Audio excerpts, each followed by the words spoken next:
এটা তো কোরআন শরীফ শুনতে পারবেন ইনশাআল্লাহ। তো সকাল সন্ধ্যা সূরাতুল ফালাক সূরাতুল নাস করে ব্যক্তি যদি তিলাওয়াত করে, জাদুগ্রস্ত হইলে কোনো ব্যক্তি তাকে জাদু করলে এই জাদু আস্তে আস্তে কেটে যাবে। সুবহানাল্লাহ বলবেন না? সুবহানাল্লাহ। মুহতারাম হাজির, এটা না শুধু জাদু যে কাটবে বিষয়টা কিন্তু এরকম না।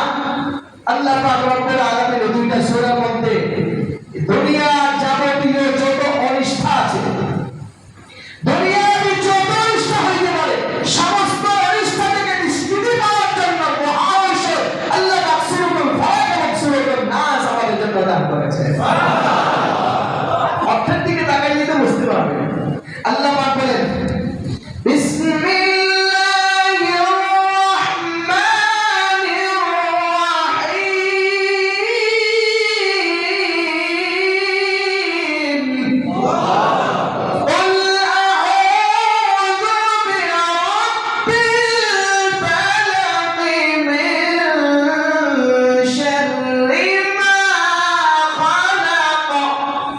আল্লাহ পাক রব্বুল আলামিন বলেন, কুল হে নবী আপনি বলেন, আউযু আমি আপনার কাছে আশ্রয় চাই রাব্বিল ফালাক, যিনি প্রভাতের রব সকালের রব কে?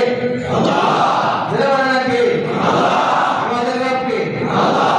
এজন্য আল্লাহকে আল্লাহ বলার দরকার আছে না নাই? রব সেই ব্যক্তি যিনি আমাকে আপনাকে লালন পালন করেন। রব মানে লালন পালনকারী। রব মানে কি? লালন পালন করে কে? টাকা পয়সা দেয় কে? চাকরি বাকরি দেয় কে? যাবতীয় যত কিছু দরকার হয় দান করে কে? চাইলেও দেয়, না চাইলেও দেয়। ঠিক না বেঠি? চাইলেও দেয়, যা প্রয়োজন আমি জানি না, কিন্তু আল্লাহ দিয়ে দিতেছে সময় মতো। কথা ঠিক না বেঠি? যিনি দান করে তিনি কে? আর সব সময় তিনি দান করে, তার নাম রব। তার নাম কি? রব।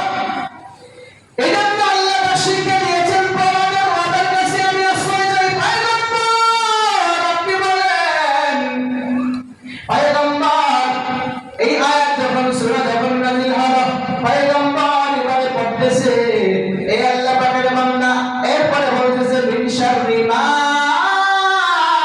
খালাক, আল্লাহ পাক যা সৃষ্টি করেছে তার অনিষ্ঠা থেকে। অর্থাৎ আল্লাহ পাক রব্বুল আলামিন অনেক কিছু সৃষ্টি করেছেন। কিছু মাখলুক আছে নরম ভদ্র মাখলুক, কিছু আছে হিংস্র মাখলুক। ঠিক না বেশি? এই সমস্ত হিংস্র থেকে আল্লাহ পাকের দরবারে আশ্রয় চাওয়া হয়। এই আল্লাহ পাকের বান্দা, আল্লাহ পাক রব্বুল আলামিন হিংস্র প্রাণী আল্লাহ পাক রব্বুল আলামিন তৈরি করেছেন।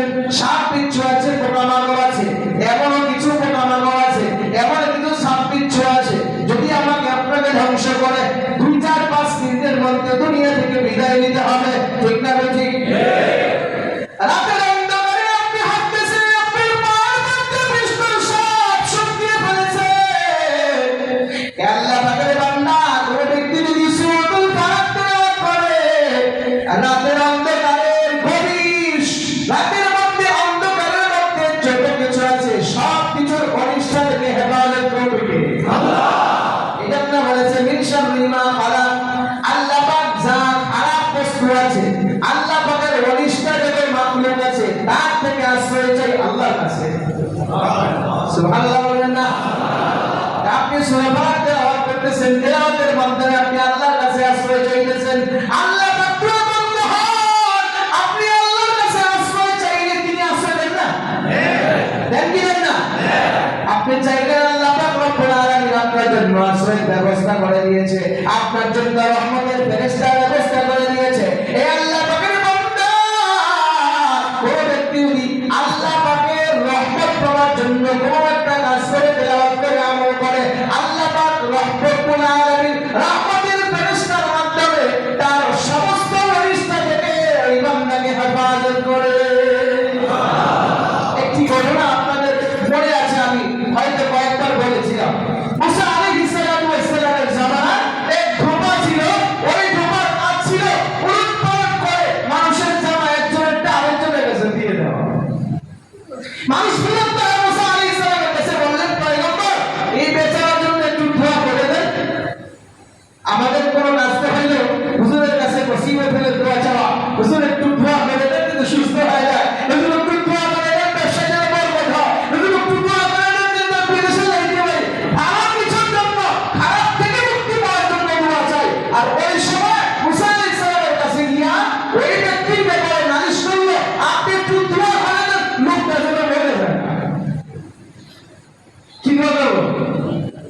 মুসা আলাইহিস সালাম বললেন ঠিক আছে তোমরা যাও, আগামীকাল সে মৃত্যুবরণ করবে। আগামীকাল নবী তো বলছেন, নবীর কথাটা মিথ্যা হতে পারে না। নবীরা কি মিথ্যা বলে? না, নবীর কথা সত্য। এটা আগামীকাল মৃত্যুবরণ করবে, 100 বছর দেখার জন্য এখন কিভাবে মৃত্যুবরণ করে ওই ব্যক্তিরা গোপনে গোপনে লোকের দিকে ফলো করতেছে যে আজকে মরবে, কেমনে মরবে তুই দেখা দরকার। ওই দৈনিকের মধ্যে ওই লোক প্রত্যেক দিন যে কাজ করে ওইভাবে কাপড়ের একটু বানায় কাজ করার জন্য পাহাড়ের ঝর্ণার দিকে রওনা করেছে। সাথে দুপুর বেলা খাবার নিয়ে গেছে 3টা রুটি। প্রতিমধ্যে এক ভিক্ষুক এসে বলতেছে আমাকে আল্লাহর রাস্তায় কিছু দান করেন। তখন ওই লোকটা চিন্তা করলো আমার কাছে তো 3টা রুটি আছে, একটা দান করে দেই, আমি 2টা খাইলেই হবে। মাথার কাঠি নামায়া 3 রুটি থেকে 1 রুটি দান করে দিল।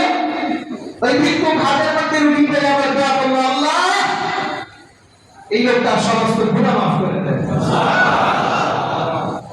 এই দোয়া করার পর এই ব্যক্তি চিন্তা করলো এত সুন্দর একটা দোয়া, জীবন কত গুনাহ করছি, 1 রুটি পাওয়ার কারণে সে দোয়া করতে পারলো, মাশাআল্লাহ।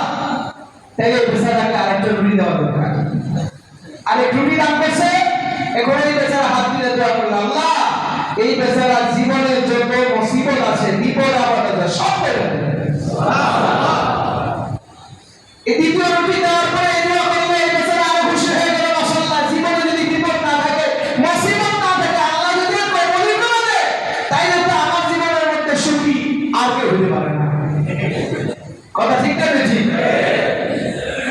এই চিন্তা করে বেচারা খুশি হয়ে এক বেলা না খেলে কি হয়েছে, আমি রুটি আরেকটা দিয়ে দেই, আমার খারাপ দরকার নেই, ভিক্ষুক পাই পড়ে থাক। তৃতীয় রুটিটাও দিয়ে দিলে, এবার সে রাত পেলে দোয়া করে, আল্লাহ তুমি তার হায়াত বাড়াই দাও। কি দোয়া করে? আল্লাহ তুমি তার হায়াত বাড়াও। তৃতীয় দোয়া করার পরে এখন তো আর কিছু দেওয়ার নাই। এই বেচারা বলে, আমিন ভাই আমার কাছে আর কিছু নাই, আপনি আমার জন্য দোয়া করেন, আল্লাহ পাক যেন আমাকে সুস্থ রাখেন। এই 3 রুটি 3 দোয়া নিয়ে